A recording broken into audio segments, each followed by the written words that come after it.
Today, we've got a fascinating family story for you. It's all about the hidden danger of praise and how a talent that's meant to win hearts can actually end up building a cage. Let's jump right in. So our story is called Mota Parathas Patli Sabjiyan, which translates to thick parathas, thin vegetables.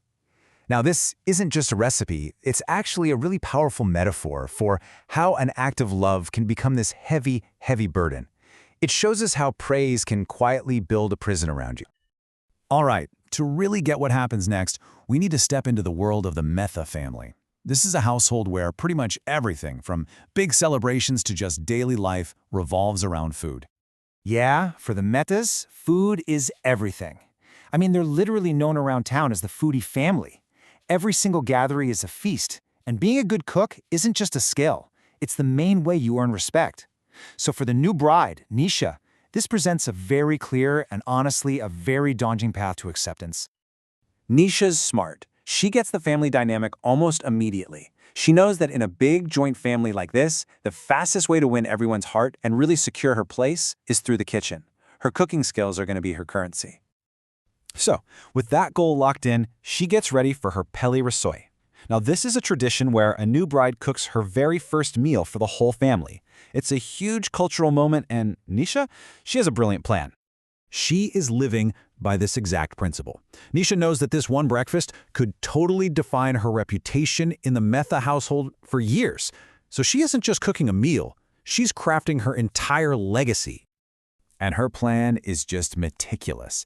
She chooses this really complex stuffed paratha recipe and cleverly gets the kitchen helper, Kusum, to do all the prep work. She even sets up 4 different pans to cook at the same time, making sure the entire family gets to eat fresh, hot parathas all together. You see, she's not just aiming for good, she is aiming for legendary.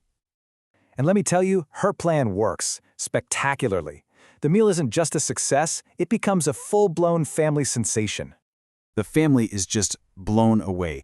The parathas are thick and super hearty, but the vegetables inside are chopped so finely that they literally melt in your mouth. They're so unique that they get their own special name right then and there, and just like that, Nisha becomes an overnight culinary star in the family. And the demand, it just explodes almost immediately.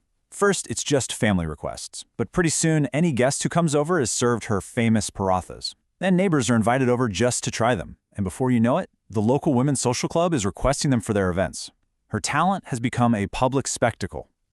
But this is where our story takes a sharp turn. That spotlight of fame starts to feel less like a warm, cozy glow and a lot more like a harsh, burning heat. Suddenly, the kitchen isn't a place of creativity anymore, it's a pressure cooker. So what's the catalyst for this change? It's something simple, but for Nisha, it's absolutely devastating. Kusum, her amazing helper, has to leave for a month for a family emergency. Right when Nisha's fame is at its absolute peak, her entire support system just vanishes. And this really shows the shift perfectly. What used to be a joyful passion now becomes an exhausting chore. A shared workload is now this overwhelming solo effort. And, most importantly, the praise she wanted so badly now just feels like immense pressure to perform.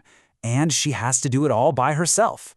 And as if things weren't already tough enough, she gets news that 7 surprise guests are showing up early the next morning. And of course, they've already been promised her famous parathas. She's completely overwhelmed and exhausted, and she starts making mistakes. She's up at 4 in the morning, but in a rush, the dough is too soft, the veggies are cut too thick. The signature dish that was born from such careful planning is now just a product of frantic haste.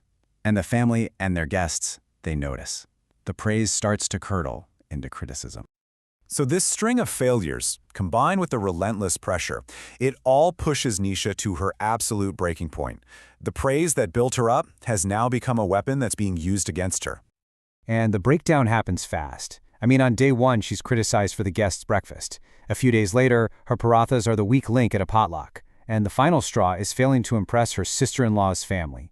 That night, the family corners her, demanding to know why she's letting them all down. And that's when she finally breaks.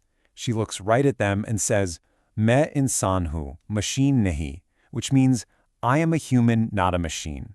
It's just this raw, powerful declaration that she's not some paratha-making appliance, but a person who's been pushed way beyond her limits.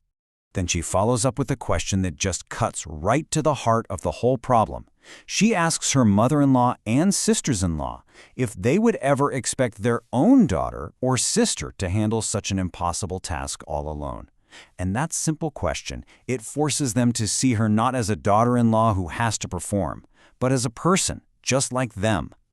And that raw, emotional honesty, it completely flips the script. It doesn't lead to more fighting. It actually leads to understanding and a whole new way forward for the entire family. You can just see the weight of her words hit them. They realized they got so caught up in the fame of her cooking that they completely stopped seeing the effort behind it. They stopped seeing her, and they immediately apologized for being so thoughtless. And from that moment on, things really changed for the better. The daughters-in-law all agree to share the kitchen workload, especially for big meals. Communication replaces assumption, and that crushing pressure of expectation is replaced by a culture of real, mutual support. So, what's the big takeaway from this whole story? It's this: while praise feels amazing, when it goes unchecked, it can slowly, quietly turn into a silent, crushing expectation. A talent that brings you so much joy can become the very thing that traps you, turning a passion into a prison of your own making. And that leaves us with a really important question for our own lives, at work, with our families, or even in our hobbies. At what point does that wonderful compliment, "You're so good at this," stop feeling like an encouragement and start feeling like a demand? It's definitely something worth thinking about.